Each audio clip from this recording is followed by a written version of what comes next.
Hi, I'm Jonathan M0JSX. Thanks for joining me today. And we've long had this belief that it costs around £1,000 to get into ham radio.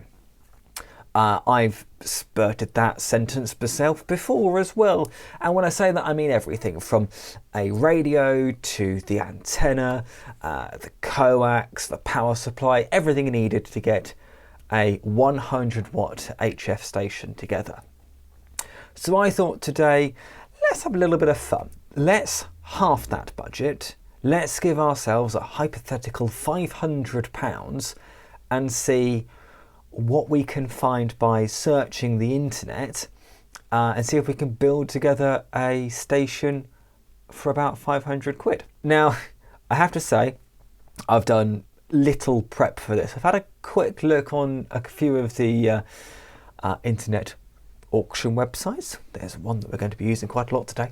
But I haven't had a look today. As I'm recording this video, I've not looked at what's around today. So I think this could be a bit of fun. We'll see what's available as I'm recording this video and see what we could possibly get for that total budget of £500.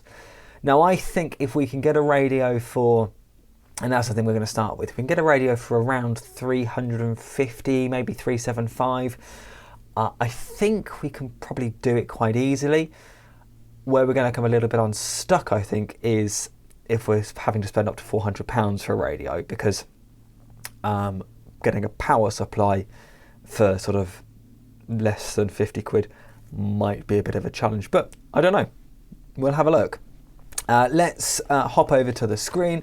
Let's see what we can find, because I think let's start off with going to everybody's favourite auction websites. Let's go to eBay first, because that's a good place to start.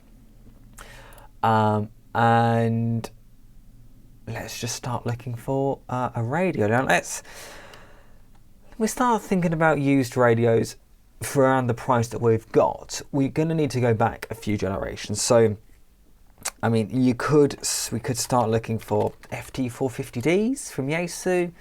I think these are going to be a bit too expensive, and yeah, they are. We're looking at £480 for that one from Japan. Bit weird for it to come all that way. There's another one here, 575, so immediately over budget. But I suppose if you had a little bit more budget to play with, maybe you're looking at £600 to £700 as a budget, then a 450 might be okay. It's suggesting an FT891 related. No, we can have a look at an FT891. Let's just have a look. 391 current bid there. Again, I mean, it's not going to go for that though. That's the only thing. In fact, what I might do back on this FT891 search is down here on the very right hand side. There's a buy it now for 650, brand new, 519. But you can click this sold items button. So if you're looking to find out what kind of things go for, what they sell for, that's a good option. So 535, 550. So again, immediately way over budget. But again, if you've got a bit more budget to play with, maybe if you're looking at £600 to £700 again, then certainly you go down the 891 route. Okay, so we're going to need to go older than an 891 and an FT450, obviously. Okay, so let's think about some older radios. We could look for a Kenwood TS570. Let's see what they are going for currently. I don't know. We're still looking at sold prices. But actually, here's an interesting one. So a 570D. So this one sold yesterday as I'm recording this. Where did you go? But you often see this with amateur radio stuff being listed on eBay, is people mark it for parts or not working. Now, 9 times out of 10 that is wrong, because, and I bet it will say down here somewhere, yeah, I'm only selling this as spares or repairs to stop screwdriver bodgers and parts thieves. Unfortunately, there is this subset of eBay purchasers, particularly when it comes to electronics, not just ham radio gear, but electronics in general, who will take delivery of a perfectly working thing rob out a part that they need for another thing, and then try and return it to the original seller for a full refund. That's why if someone sells it for spares or repair or parts are not working, it means that you can't do that because you're accepting it in the condition that it comes. So don't necessarily be put off by a listing that says for parts are not working. Just take that with a pinch of salt and see what the description says. Unfortunately, that would have been a really nice $291.96. That would have been a really nice price for us to go on. Nice radio for the money. But let's see if we go for take off the sold items tag mark. Let's see what we've got. Okay, so 375 for this TS570D. Let's have a look at it. Unfortunately, they've only got one picture, which never fills me particular confidence. Kenwood TS570D comes in box with manuals, HF watts, wide banded. Okay, thinking about it though, for this age of radio, that's not a bad thing. When the TS570 would have been around 40 meters, would have only gone up to 7.1 megahertz. So unless the radio was wide banded, it wouldn't get up to 7.2. It wouldn't get the top half of 40 meters. So depending on the age of the radio, you might want to steer clear of a wide banded radio. In this particular instance, it's okay because it was probably wide banded, not necessarily for CB use or for free banding use, but probably wide banded because the guy wanted to get the top half of 40 meters, and why wouldn't you want to get the top half of 40 meters? Microphone and power lead, AM/FS, sideband, CW. The box is a bit tatty, but the radio works like it should. I'm going to put this certainly in a maybe pile. It's a shame they've only taken one picture of it. The radio itself does seem to have just a few marks on the top, but otherwise it looks alright. It would certainly clean up very nicely if you got yourself some foam cleanser. It's a shame we can't see the back. It would have been nice to have a look at a few more pictures. I mean, if we were looking to buy this, of course I'd actually contact the guy and say, can I have some more pictures of it please? But 375, I'm certainly putting that in a maybe pile. But let's keep looking. Let's see if we can find anything else. There's no other 570s on eBay right now. A TS440 though being suggested to me. That's not a bad radio. It's a bit older than the 570, but again, 100 watts out. Sideband, CW, AM, FM. Very nice. That one's particularly dusty, I have to say. Oh, actually no, they've cleaned off the dust for that second picture. Yeah, it's depends. Well, that microphone needs to have a toothbrush applied to it, doesn't it? I suppose it depends very much on whether you are happy with an older radio. Of the two of the radios here, the TS440 or the 570, I would go with the 570.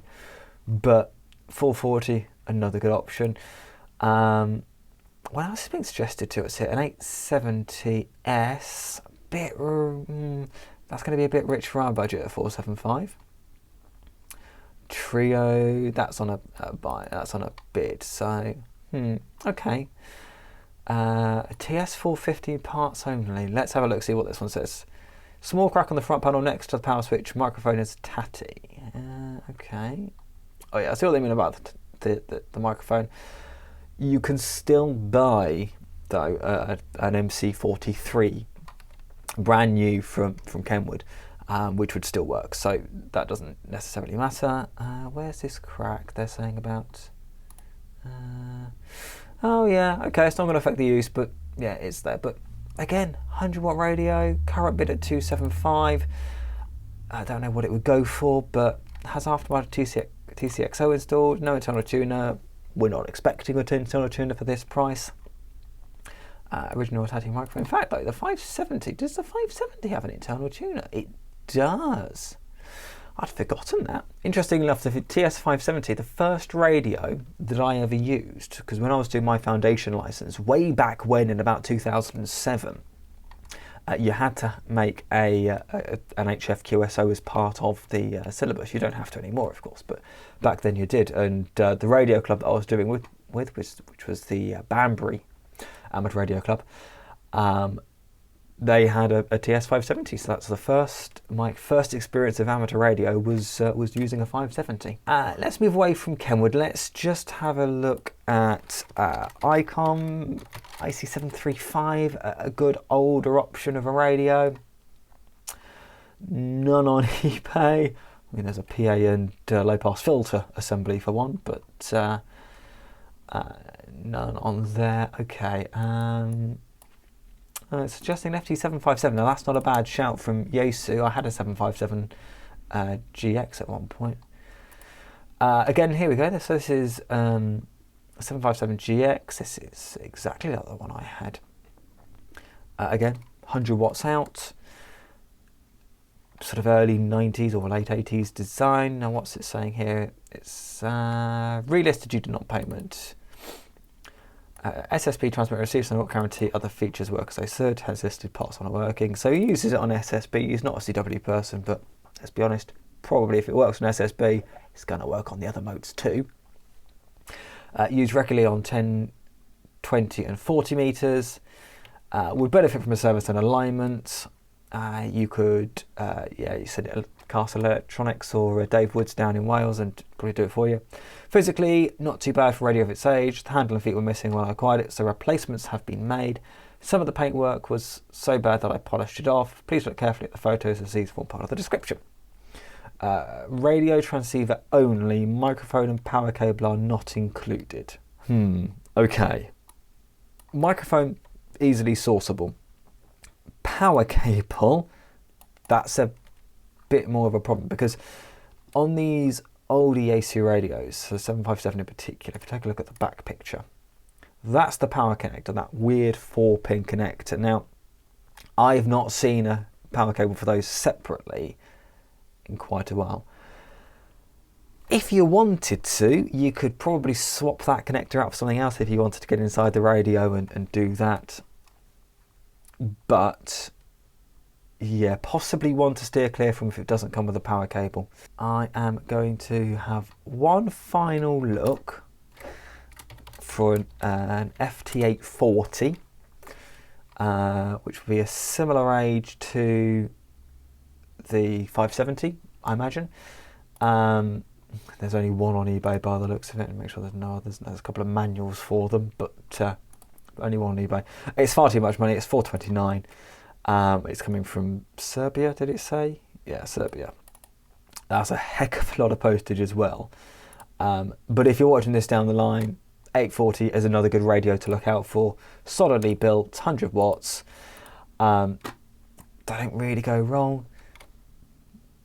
So another option.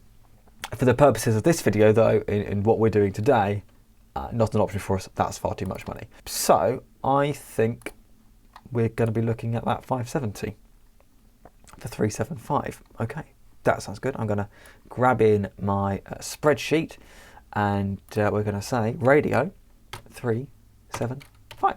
Next is a power supply. So in the small bit of research that I've done in looking for this video, power supply seems to be a bit hard to come by on the used market at the moment. So if we just do here, in fact, I'll do it on this one that we're not looking at. So do 12 volt, 30 amp power supply. Let's see what we can find. Some server type power supplies, of course. You could go down that route, and I made a video. It's linked somewhere up there of how to build a power supply for your shack out of an old server power supply. For this video, let's try and find a power supply which is not that kind of design that we have to modify. Let's just try and find something that we can use out of the box. Okay, let's have a look. Let's have a think. Let's type in QJE power supply. Now, it's worth noting, if we can find one here. Here we go. Yeah, QJE 30 amp. So let's just pull up this one, this QJE here. This particular power supply is sold under a number of different manufactured brands. So QJE, Charman, Midel, Watson, they all come out of the same factory. They're all the same power supply. I think brand new, this one from Martin Lynch & Sons, which would be branded as a Midel MP30, would cost you about £80, sorry, about £90. This one's 80. It says it's new. To be honest, we're probably not going to do any better than that. So I'm going to mark down a power supply on our spreadsheet at £80. So we have £45 to play with. And we still need to get some antenna wire, an antenna sensor, which I think is like a dipole sensor I've got in my head. I've put down here a 4:9 to 1 unknown. That was all going to be depending on whether we could afford it. I don't think we're going to be able to. We need 10 meters of coax and some PL259s. Let's go for some antenna wire next. So for antenna wire, I'm going to head away from eBay and I'm going to go to Sotabeams, because Sotabeams make some really nice antenna wire. I know from experience they do it by 100-meter roll. That's not what I want. I want antenna supports and hardware. Would that be where it is? If I can find it on their website. I'll tell you what, I'm just typing wire. Let's just type in wire into their search. Here we go. That one. Antenna wire, lightweight, 100 meters, £9.50. And this is thin stuff, it's worth noting, but it will still cope with 100 watts absolutely fine. There you go, suitable for power levels up to 150 watts at 50 ohms. So, perfect. No issues for us in terms of our 100 watt radio. So, antenna wire, I could put down here, £9.50. And we've still got room to play with. So, an antenna sensor. So, we'll hop back over to eBay, because if we just go up to our search bar here and we type in dipole sensor, I'm looking for one of those. That's exactly what I want. So it has two little nuts or some bolts in order for you to put your antenna wire onto. This comes with the little, what are they called, crimping rings. Supplied, and also an SO239 for £8.75. Perfect. Let's type in here antenna center, £8.75. Lovely. I'm going to skip over an unknown for now. I'll come back to it at the end if you did want to go down that route. So how much have we got to play with? £26.75. Now, if you were going to splash out a little bit more on the whole setup here, you could go down the route of getting some Ultraflex 7, which would be the ideal if I'm honest. But our budget is not going to stretch that far. Just unfortunately, it's not going to. Ultraflex 7 is £2 a metre at time of recording. Plus, I think the plugs are about £7. Yeah, so if we were doing maybe a £550 budget, then certainly could do Ultraflex 7. It's not going to be good enough for us in this case because we can't spend that amount of money. Okay, let's head to Moonraker's website and let's see about some RG8 Mini. Or RG8X, I think they might call it. Let's have a look. RG8.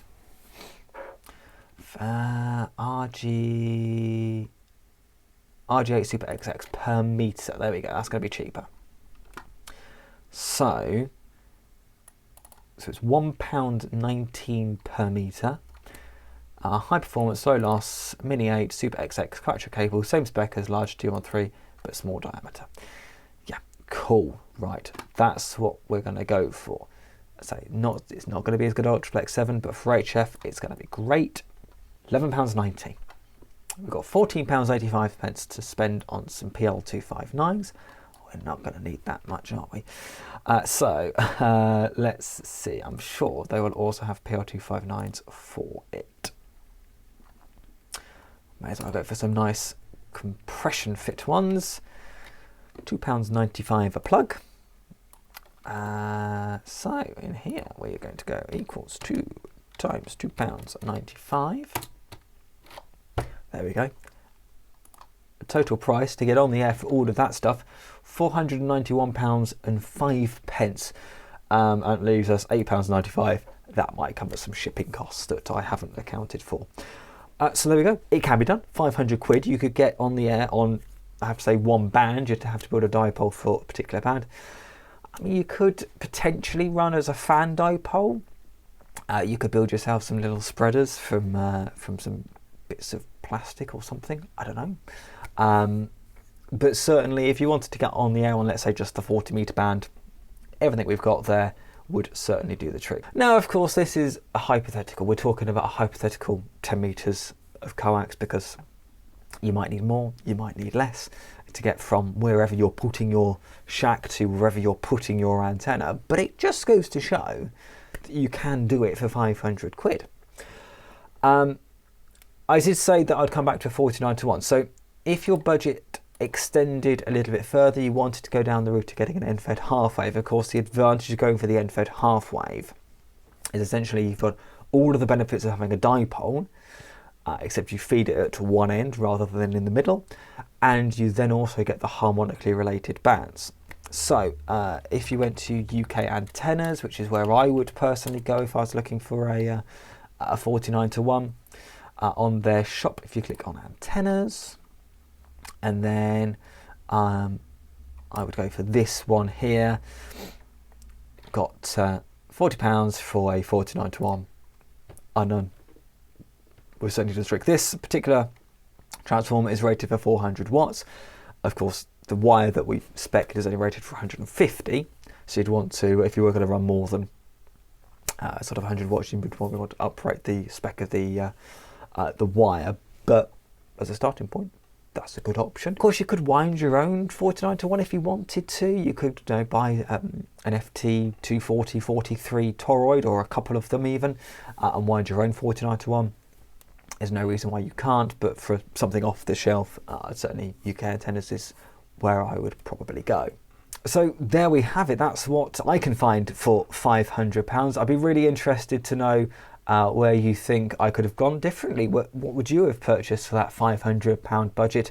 Or maybe you're in a different country and we could convert that £500 maybe into $500 and what would that buy you where you are? Really interested to know. I'm planning on doing this a number of times and sort of changing what our imaginary budget is. So I'd be interested to know, what should the budget be next time we delve into the used corners of the internet? And let's try and set ourselves this little challenge once again. If you've enjoyed this video and you'd like to support the channel financially, if you're in a position to do so, then there are links to both YouTube memberships and Patreon down below, as well as a PayPal link if you wanted to just do a one-time donation. There's no obligation to do so, but I thank you very much in advance if you choose to. If you've liked this video, there's a button specifically for that. There's another button that seems to work just fine too. And if you haven't already done so, please do click on that subscribe button. It really does help me out. There's another video coming up over here that the YouTube algorithm thinks that you might like next. And until the next time, 73. Bye-bye.